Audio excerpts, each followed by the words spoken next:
84. poljoprivredni sajam toho roku otvoril minister vonkajšnjih dieloch Ivica Dačić, ktorý hovoril, že nám Bosna i Hercegovina, ktorá toho roku žem partner, je jedna zo spejcoch najvýznačnejších ekonomských partnerov. Na sajmeše predstavia vykladače zo 30 spejcoch žemoch, zo čoho 25 žemi direktno, a drugi prek počtrednikoh.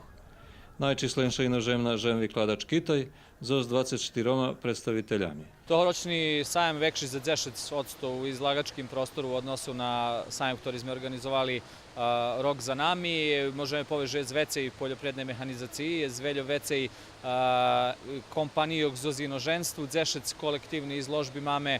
Bosna i Hercegovina toho roku žem partner, bar za atraktivni nastup majú hali 1 na veľké količinstvu kvadratov, 30 kompanij z Bosne i Hercegovine prisutni.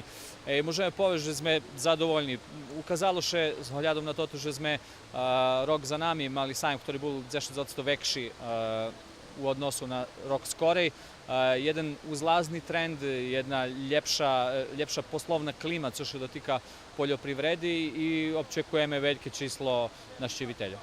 Sajam otvorený po piatok 19. maj a pojedinečná uchodnica 600 dinári. Familijný deň, keď celá familija s decmi, ktorí majú menej ako 16 roky, hodná vojsť na jednu uchodnicu na jutre 14. maja.